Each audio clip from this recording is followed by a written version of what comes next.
Tragedia a Ciano del Montello, una bimba di nemmeno 2 anni è sfuggita al controllo dei genitori ed è finita nel canale. La piccola è morta annegata, la procura ha aperto un fascicolo, lo shock del paese. Sono salite a 11.407 le persone positive, più 181 rispetto a questa mattina, in aumento anche le persone ricoverate in ospedale che raggiungono quota 1.586 in Veneto, 15 decessi di cui 3 nella Marca. Il governatore Zaia ha risposto al sottosegretario Variati che a proposito delle case di riposo aveva detto inascoltati gli appelli dei rappresentanti del mondo delle RSA. Zaia, se sa, vada a denunciare. Dramma della solitudine aggravato dal periodo di quarantena a Treviso, dove un ottantenne è stato trovato morto dopo oltre un mese. Nella casa di riposo a Motta di Livenza nessun contagio fra gli ospiti e iniziative per far sì che rimangano in contatto con i familiari. È stata una cerimonia molto dolorosa quella della Domenica delle Palme in Duomo a Treviso, così l'ha definita lo stesso vescovo Tomasi dopo la diretta su Antenna 3, e il vescovo ha anche scritto ai primi cittadini.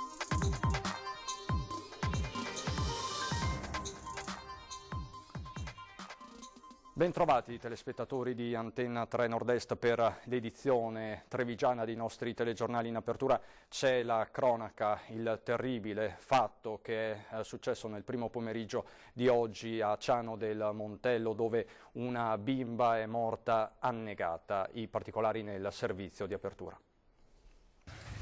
Pochi attimi maledetti e la bimba di nemmeno 2 anni è riuscita a raggiungere l'argine lungo il canale Brentella, è scivolata ed è scomparsa in acqua. La corrente l'ha poi trascinata per 300 metri. Ad accorgersi del corpicino, un vicino di casa che si è gettato nel canale, ha preso la piccola e l'ha portata a riva. Ha subito lanciato l'allarme, sul posto è giunto l'eli soccorso e un'ambulanza, ma per la bambina non c'era più nulla da fare, i medici non hanno potuto far altro che constatarne il decesso.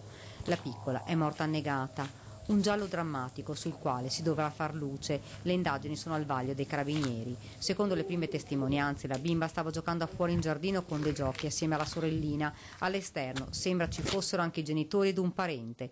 Poi la tragedia, molte domande senza risposta. Come ha fatto la piccola a spostarsi senza essere vista dalla mamma e dal papà? I militari dell'Arma stanno eseguendo gli accertamenti anche sui tempi del tragico incidente. I genitori non si sarebbero accorti subito della scomparsa della figlia. È stato il residente della casa di fronte ad accorgersi di quanto stava accadendo ed urlare, richiamando così l'attenzione di un altro vicino che si è gettato in acqua e ha recuperato la bambina. Il corpicino è stato portato all'obitorio dell'ospedale di Montebelluna. La magistratura ha disposto l'esame autoptico. I genitori sono di origine macedone, la piccola era nata a Montebelluna. L'abitazione si trova in via Giovanni Fantini a Ciano, una frazione di Crocetta del Montello. Il giardino dell'abitazione della famiglia è recintato in 3/4, la rete manca proprio in prossimità del canale. La procura ha aperto un fascicolo. Questa la cronaca della tragedia, ma siamo collegati via Skype con il sindaco di Crocetta del Montello, Marianella Tormena. Buonasera sindaco. Buonasera a voi. Il suo è un paese sotto shock, immagino. Sì, è veramente una tragedia, un bambino, una bambina nel nostro caso così piccola e un incidente del genere. Sono giorni che naturalmente per tutti sono difficili questi, però si sommano eventi del genere che sono di difficile comprensione per noi, per una comunità abituata a fare quadrato comunque sempre in ogni difficoltà. Noi saremo vicini alla famiglia e credo di poter portare loro veramente col cuore la vicinanza di tutta Crocetta, di tutta una comunità. Penso il dolore sia inimmaginabile. Lei conosceva la famiglia, si era trasferita da poco? Io non credo di conoscere la famiglia, nel senso che non riesco a capire fisicamente di chi parlo. Era una famiglia macedone che si era trasferita qui da poco. Un ruolo fondamentale ce l'hanno avuto alcuni residenti che hanno lanciato l'allarme, uno in particolare si è gettato per salvare la piccola, li ha sentiti, ha capito cosa è successo, ci può raccontare la dinamica?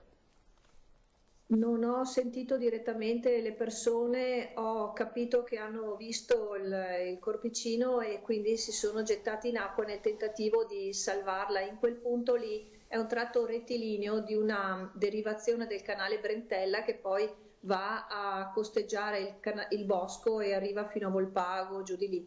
Allora in quel tratto è con un livello d'acqua abbastanza basso, ma è molto freddo e corre veloce, quindi posso immaginare un po' la dinamica della cosa. Ringrazio veramente i nostri concittadini che si sono adoperati. In certe occasioni serve un coraggio forte per vincere la paura, quindi veramente grazie anche come dire, per la prontezza d'animo che occorre in quei momenti. Veramente. Sindaco, grazie a lei per l'aggiornamento, buon lavoro. Grazie. A voi, grazie mille a voi. Era il sindaco di Crocetta del Montello che ha commentato insieme a noi questa terribile notizia che ha fatto irruzione in una giornata già di per sé complicata, contrassegnata da questi dati diramati dalla Regione Azienda Zero, i dati di giornata, complessivamente 11.407 casi, 181 in più rispetto al bollettino ufficiale diramato questa mattina, 15 i decessi, di cui 3 negli ospedali della Marca. In Veneto le persone ricoverate in ospedale raggiungono quota 1.586. Per quanto concerne invece il numero delle terapie intensive, i posti letto occupati sono 327, meno 2 rispetto al bollettino di questa mattina. Questo forse è il dato più importante, quello delle terapie intensive, perché da qualche giorno il dato si è assestato e quindi diciamo non ci sono variazioni significative, questo è l'aspetto positivo. E sui dati, sui numeri è ritornato oggi nel consueto punto stampa anche il governatore del Veneto Zaia, che è ritornato anche sul tema delle riaperture, ma sentiamo Zaia.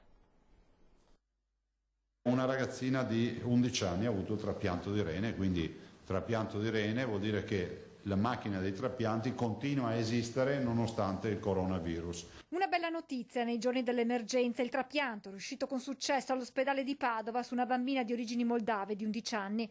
A darne notizia nel consueto punto stampa il governatore Zaia, che poi torna sulla vicenda di quel papà che ieri era intervenuto durante la conferenza stampa raccontando che la figlia dal 21 marzo è in attesa dell'esito del tampone. La regione ha ricevuto dall'USE, che si è occupata dell'analisi, la cartella della ragazza. Confermo che il tampone è stato fatto il 24. Conferma? Quindi si è sbagliato lei? Conferma che si è sbagliato? No, ma non c'è nessun problema. Però siccome l'ULS quindi era il 24, non il 21, è stato refertato ieri, che è negativo. Il Presidente ha poi voluto fare il punto sui dispositivi: 150 i respiratori invasivi e 30 per le terapie subintensive inviate dal Consip, un'altra cinquantina in arrivo dalle donazioni. La Regione ha poi dato mandato ad Azienda Zero di costruire un magazzino da 6 mesi. Il Veneto ha acquistato 24.700.000 mascherine, di cui oltre 13 milioni chirurgiche, oltre 7 milioni FFP2 e oltre 3 milioni FFP3. Ogni giorno oltre 235.000 mascherine vengono distribuite alle ULSS venete. L'appello che faccio è che si modifichi la norma affinché i cittadini riescano a comprarsi i dispositivi a prezzi accessibili. Perché è inutile che se vendiamo un pacco di mascherine a peso d'oro è inevitabile che nessuno se le compri. Intanto i dati attuali dicono che siamo indietro di 10 giorni rispetto al modello matematico. Stiamo galoppando nella giusta direzione, sottolinea Zaia, che puntualizza però che il picco non è ancora raggiunto. Noi abbiamo passato un picco sicuramente, però non vi so dire se ne avremo un altro. E questo dipende tanto dai veneti. Se vogliamo uscire di casa dobbiamo stare in casa. Ecco, questo potrebbe essere lo slogan. Mettiamo in fila un po' di bollettini, abbiamo visto che abbiamo già 4 bollettini positivi, cerchiamo di chiuderne una 7-10 bollettini e sicuramente i nostri statistici ci dicono che ci sia una direzione. Lievemente allentata dunque la pressione sugli ospedali, che in questi giorni sono stati in grado di accogliere 12 pazienti dalla Lombardia. Intanto pronto un nuovo documento per chiarire l'accesso ai supermercati di anziani accompagnati o madri con figli piccoli. Una circolare che dice proprio questo, cioè la mamma che ha il bimbo che deve accudire, che deve andare a fare la spesa, non può lasciare a casa il bimbo da solo, se lo porterà a fare la spesa. Mi sembra buon senso. Il Presidente è tornato anche sul tema riaperture, ribadendo che dovranno essere avvalorate dalla comunità scientifica, auspicando un nuovo DPCM prima del 13 aprile. Zaia ha spiegato che con il governo si è deciso per una cabina di regia che faciliti la collaborazione. La cabina di regia è stata decisa, per decidere le misure in velocità, in modo tale che ci sia una raccolta da parte delle regioni, da parte dei comuni, eccetera, sintesi, all'ultimo minuto riesci a governarla con difficoltà la partita. Poi considerate che i cittadini prima del 13 debbono sapere esattamente cosa accadrà. Spazio poi per un botta e risposta a distanza tra il sottosegretario agli interni Variati e Zaia. Variati, a proposito della situazione delle case di riposo, aveva detto: per me è un dolore, una profonda, amara sconfitta che anche nel nostro Veneto si stia verificando una vera e propria ecatombe. Per settimane gli appelli dei rappresentanti del mondo delle RSA, così come le denunce dei sindacati, sono stati inascoltati e questo, ha concluso Variati, non lo possiamo accettare. Pronta la replica del governatore. Uno degli esponenti del governo, che è sottosegretario agli interni, dice che sono stati inascoltati gli appelli, eccetera, io andrei subito a denunciare la Regione. E la Regione poi andrà a difendersi e portare le carte. Cioè, noi istituzioni abbiamo un obbligo, le cose non dobbiamo dirle, dobbiamo farle. Queste le parole di Zaia, a cui ha risposto a strettissimo giro di posta il sottosegretario Variati. E rispondere con la polemica non serve, dice Variati. La speranza è che in tempi brevissimi si facciano i tamponi a tutti gli ospiti e operatori, si proceda a prendere decisioni rapide per la massima sicurezza, convogliando anche volontari a supporto e non escludendo trasferimenti temporanei degli ospiti. Il governo è a fianco delle regioni. So bene, conclude Variati, che si stanno affrontando situazioni complesse, durissime, ma il governatore del Veneto, responsabile della sanità regionale e quindi anche della sanità nelle case di riposo, dico che non è sbagliato confrontarsi, accettando contributi e preoccupazioni anche critiche, ma costruttive. Questa quindi la polemica di giornata sul fronte politico. Resta poi il tema caldo dei controlli, di cui continua a parlare anche Zaia, invitando i cittadini a rimanere in casa, perché sono giornate cruciali. Lo abbiamo detto tante volte in questi giorni, in queste settimane. E a proposito di controlli e dei comportamenti dei cittadini, ci colleghiamo via Skype in diretta con il comandante della Polizia Locale di Treviso, Andrea Gallo. Buonasera comandante. Buonasera a tutti, salve. Le chiedo un aggiornamento: com'è andata la giornata di oggi sul fronte dei controlli? Avete evidenziato qualcosa? Avete staccato delle multe? Devo dire che oggi i controlli sono andati bene, nel senso che la città era deserta, quindi i cittadini di Treviso hanno osservato scrupolosamente le regole. Oggi abbiamo elevato solo 5 sanzioni, 2 questa mattina e 3 oggi pomeriggio, contro le 11 elevate ieri e le 42 elevate durante la settimana. Quindi devo dire che oggi i cittadini si sono comportati assolutamente bene. Comunque delle multe sono state staccate lo stesso, insomma. Sì, confermo. Quali sono stati i motivi della sanzione? Beh, in un paio di casi persone che andavano a fare la spesa per alimentari, ma sappiamo che gli alimentari oggi sono chiusi, quindi erano scuse ingiustificate. Altre persone invece si sono allontanate ben oltre i 200 metri dalla propria residenza.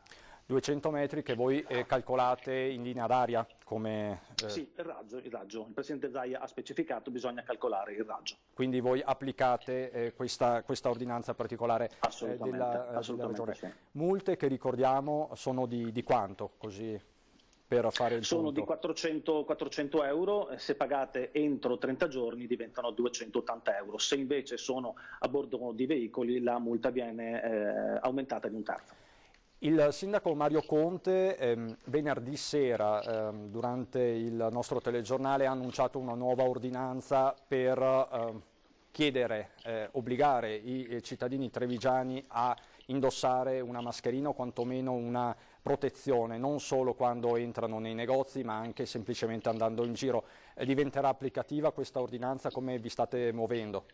Sì, attendiamo domani il sindaco che firmi l'ordinanza e dopo inizieremo i controlli. Naturalmente domani ci sarà più informazione che sanzioni, però domani attendiamo appunto che il sindaco firmi questa ordinanza. Quindi ordinanza, ricordiamolo comandante, vorrei che fosse lei a dirlo, così in qualche modo anticipiamo la cosa, entriamo nel dettaglio. Che cosa prevede? Prevede molto semplicemente che tutte le persone che escono di casa debbano indossare una mascherina sopra il naso e sopra la bocca, oppure un foulard, oppure anche una sciarpa. La sanzione sarà di 50 euro. Chiarissimo. Comandante, grazie, buon lavoro. Grazie, buon lavoro a voi. Buon lavoro, a presto. E rimaniamo a Treviso perché si è registrato nella serata di ieri un vero e proprio dramma della solitudine aggravato dal periodo di quarantena.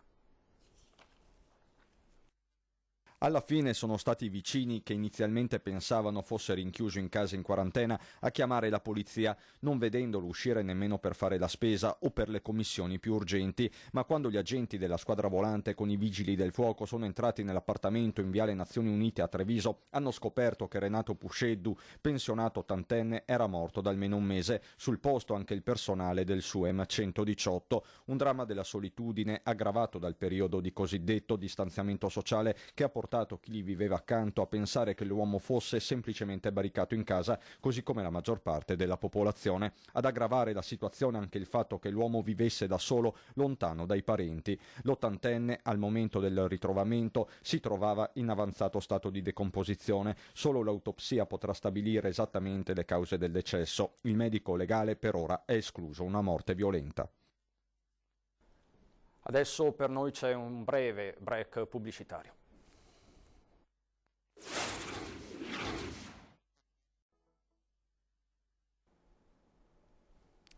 Di nuovo in studio per andare a Mogliano Veneto, dove quella di oggi è stata una domenica contrassegnata dalla solidarietà. Buongiorno! 47 interno 2-2. Sì, sì. Buona giornata. Sono scese in campo per solidarietà le stelle dello sport, tutte insieme, al di là della disciplina e delle categorie, per distribuire le 10.000 mascherine donate da un moglianese residente a Hong Kong. Un giovane imprenditore moglianese che ama la sua città, perché per fare un gesto di questo tipo significa amare la propria città. Poi avevamo alcuni problemi con la spedizione ed è entrato in gioco un altro imprenditore moglianese che ha curato tutta la spedizione e ci ha fatto arrivare queste 10.000 mascherine. E oltre ai dispositivi, nella Domenica delle Palme, attaccanti del calcio Marocco, centrocampisti dell'Union Pro e piloni e mediani del rugby mogliano hanno portato anche diversi sorrisi, con loro anche i componenti della comunità proposta. Una vera e propria maratona di solidarietà. Questo virus, questa situazione di emergenza ci fa scoprire tanta gente che ha voglia di far del bene. Le mascherine, tutte chirurgiche, sono state consegnate agli over 65 del territorio. A Mogliano abbiamo circa 8.000 over 65, poi una parte di mascherine le abbiamo date anche alla nostra polizia locale, alla stazione dei carabinieri e poi le terremo un po' di scorta perché in questo periodo le mascherine sono fondamentali. Una mascherina e un sorriso, una pacca ideale sulla spalla per dirsi che andrà tutto bene. Ciao a tutti, sono Marco Marin, numero 10 del Rugby Mogliano. Sono Mattia Danna, ala del Rugby Mogliano. Sono Filippo Guarducci, ala del Mogliano Rugby. Andrea Pratichetti, centro del Mogliano Rugby. Moreno Fornasier, presidente del centro sportivo Marocco SD di Mogliano Veneto. Francesco Barbanti e gioco attaccante nel Marocco. Ciao, sono Alberto Gionco, mister dell'Union Pro e siamo qui attivi a aiutare i nostri concittadini. Sono Don Enrico e insieme ai ragazzi della comunità proposta qui di Mogliano, una dozzina stiamo facendo un piccolo servizio per la comunità. Oggi è la Domenica delle Palme e è un po' diverso dal solito perché appunto siamo qui, consegniamo mascherine un po' in giro agli anziani e quindi è una domenica un po' diversa. Tutti presenti, quindi andiamo adesso a Motta di Livenza in casa di riposo. Non ci sono fortunatamente casi di contagio fra gli ospiti e ci sono anche delle iniziative molto importanti. Vediamo quali.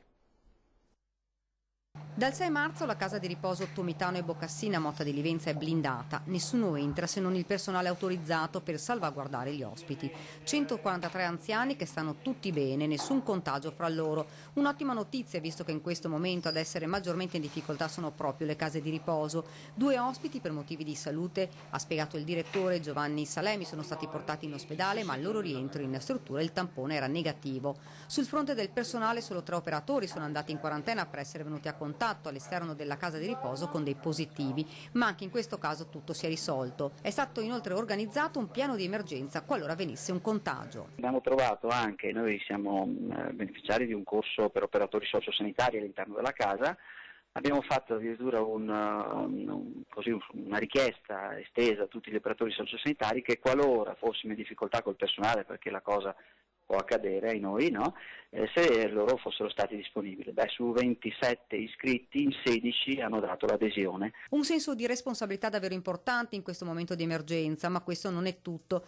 All'interno della struttura è rimasto uno psicologo, gli altri lavorano in smart working. Da casa ricevono i filmati delle clip proprio fatte dagli operatori, quelli che mi ha parlato prima, dagli infermieri, dagli operatori sociosanitari, gli giungono quindi i filmati come li facciamo noi, WhatsApp, e li trasferiscono a tutti i familiari di un nucleo familiare dell'anziano di riferimento. Viceversa chiediamo ai familiari a domicilio di mandare loro delle clip, no? In modo tale che anche di ritorno gli ospiti della casa possano ricevere appunto dei messaggi da casa. Videoclip e videochiamate per rendere le giornate più tranquille agli ospiti e anche ai familiari. Il clima, come vedete da questo video, è sereno e anche allegro. Il comitato membri del comitato familiari, cioè 3 membri del comitato familiari, bardati di tutto punto, quindi con ogni protezione, dispositivo di protezione individuale, li abbiamo fatti accedere perché c'è una preoccupazione da parte dei familiari a casa vedendo i numeri che girano sul contagio delle persone anziane in casa di riposo.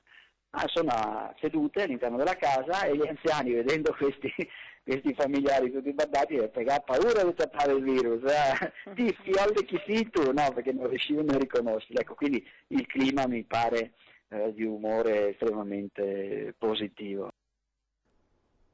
Adesso a Montebelluna, dove la Giunta ha approvato un piano straordinario per l'acquisto di ben 140 tablet a favore delle famiglie in difficoltà e per la didattica online.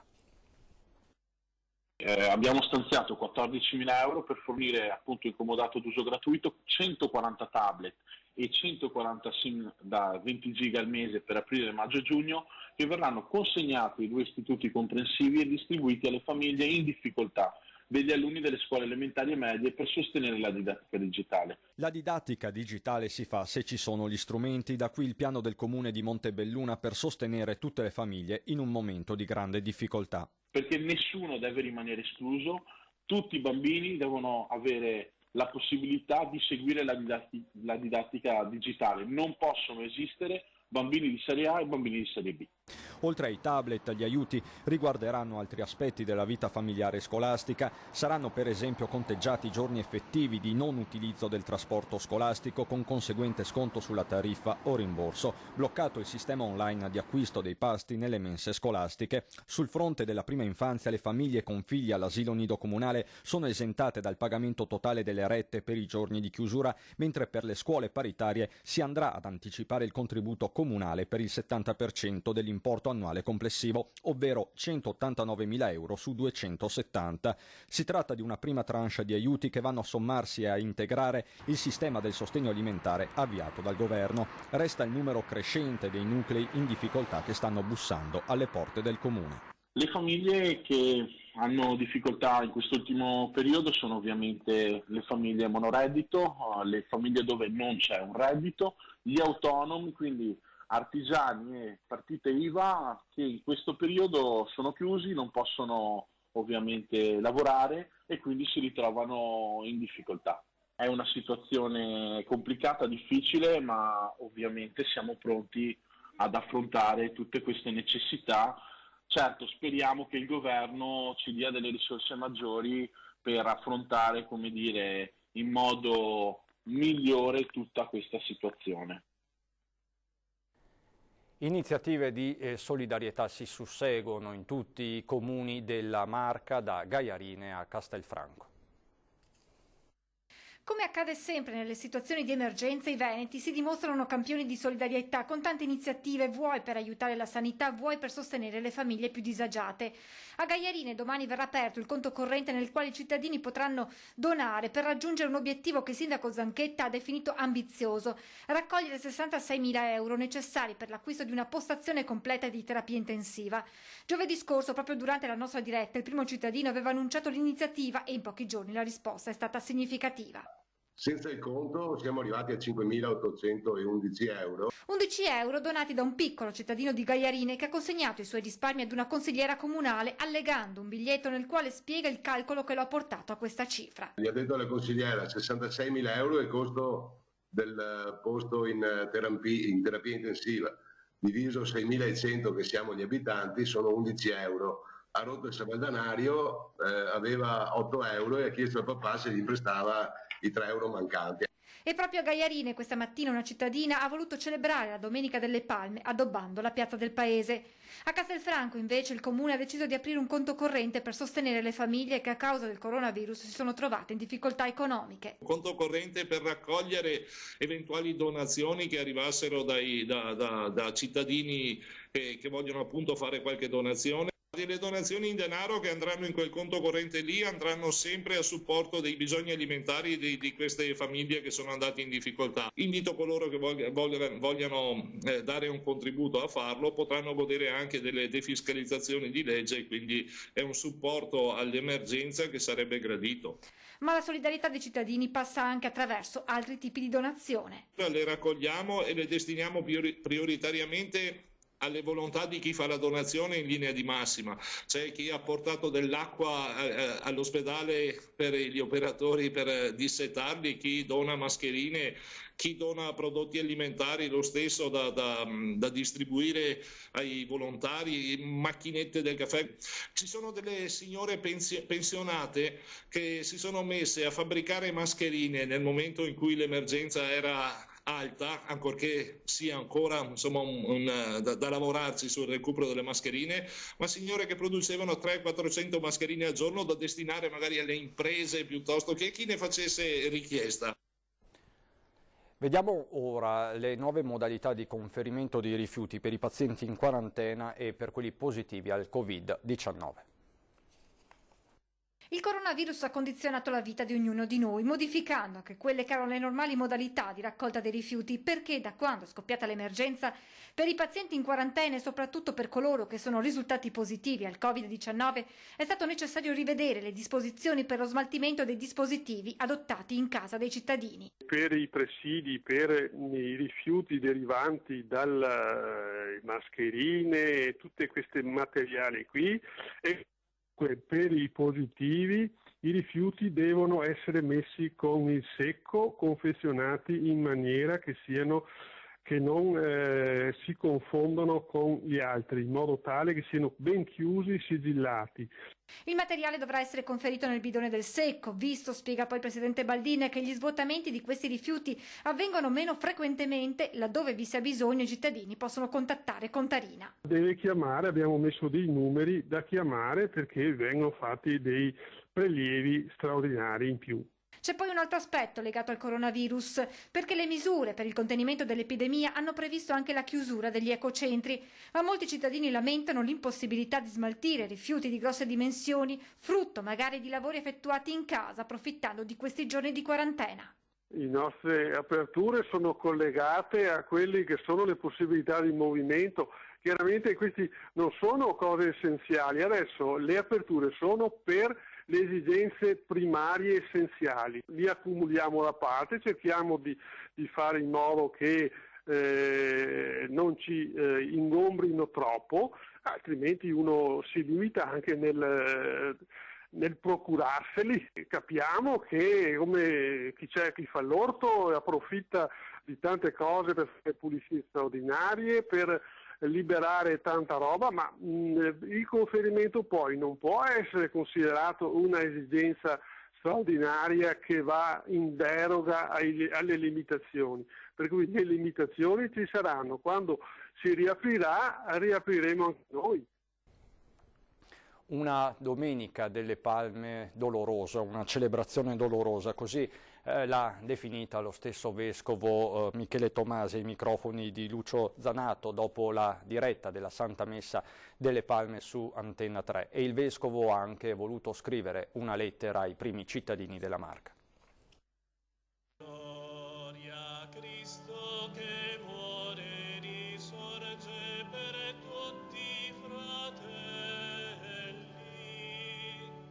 È molto dolorosa, era una celebrazione strana, autentica, vera, era veramente il sacrificio di Cristo, però in un'atmosfera completamente diversa da quella a quella a cui siamo abituati. Anche la benedizione dell'Olivo, che è questo momento di festa, di gioia e dell'accoglienza del Signore, per portarci poi a casa la benedizione di questo segno di pace. Ma troveremo un modo, quando torneremo a incontrarci, per fare un rito che ci ricordi questo segno di benedizione, che ci lasci magari portare a casa un segno di benedizione e di speranza, perché questi segni sono importanti, perché dicono che il Signore non ci abbandona mai, e questa è la verità che celebriamo ed è la verità che abbiamo celebrato in questa maniera strana, in cattedrale quasi vuota oggi. Ieri ha mandato una lettera a tutti i sindaci. Sì, è un piccolo segno di vicinanza, di sostegno, di incoraggiamento e di stima. Stanno facendo molto, hanno ricevuto un mandato dai cittadini perché li amministrassero, li governassero. Il messaggio a tutte le famiglie per questa settimana che lei ha voluto sia settimana di passione ma anche di resurrezione. Sì, prendiamoci quel tempo per noi. Proprio per noi, per celebrare e per vivere insieme, per riflettere, per dire una piccola preghiera, per ricordarci che il Signore ci ama. E sono anche momenti di incertezza economica, per questo in tanti si stanno ingegnando pur di risparmiare qualcosa. Parliamo adesso di orti di sussistenza. Orti sui davanzali utilizzando i vasi da fiori. Succede anche questo nei giorni del coronavirus. Ci sono molte persone che lo fanno. Sì, ma che vada, sai cosa, se uno mette su un vaso potrebbe mettere sopra un telo di tessuto non tessuto che protegge molto dal freddo. Perché l'altro dato è che in questi giorni c'è stata una vera e propria corsa ad accaparrarsi a ogni genere di piantine. Certi dicono che hanno paura che praticamente i prezzi aumentino della merce, quello più che sia, dicono che si vede che c'è tanto consumo.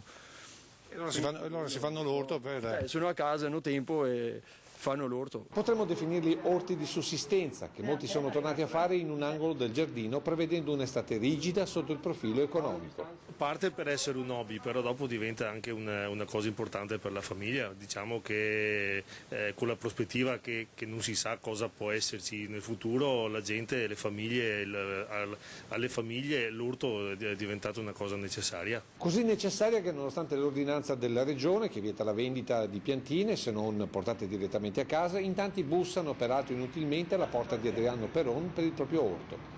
Per tutti la risposta è negativa, almeno fino a Pasquetta, magari confortata dal consiglio che c'è tempo per mettere giù le piante.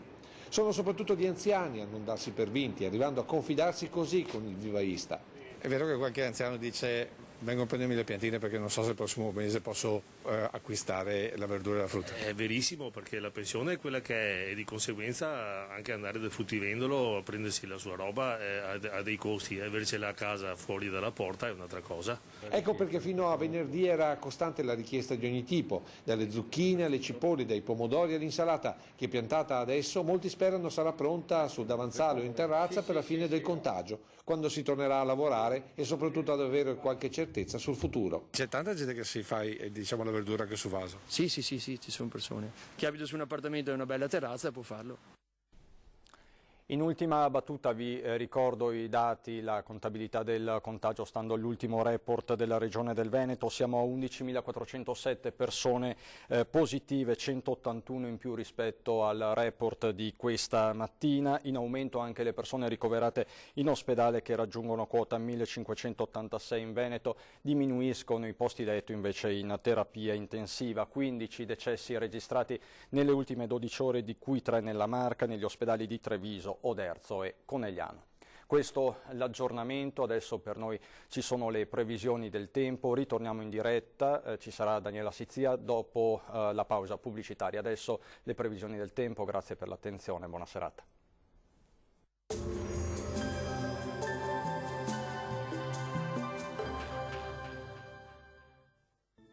Bentrovati al meteo. L'anticiclone ci terrà compagnia anche in questo inizio di settimana, sole e caldo sul nostro territorio. Il dettaglio di lunedì 6 aprile. Sul Veneto sarà una splendida giornata con ampio soleggiamento. La grafica ci mostra che il cielo sarà sereno su tutti i settori e non sono attese piogge degne di nota. Temperature molto miti, minime tra 4 e 8 gradi, valori massimi invece fino a 20 gradi all'incirca. Ci spostiamo ora sul Friuli Venezia Giulia, dove la situazione sarà pressoché simile, con condizioni di bel tempo e cielo terso e limpido. Temperature minime tra 7 e 12 gradi, massime invece tra i 18 e i 20 gradi. Poche novità sul Trentino Alto Adige, non mancherà il sole, il cielo si presenterà sgombro da nubi su tutti i settori. Temperature minime tra 5 e 6 gradi, massime piuttosto calde fino a 21 gradi. Dal meteo di Antena 3 per ora è tutto, arrivederci al prossimo aggiornamento.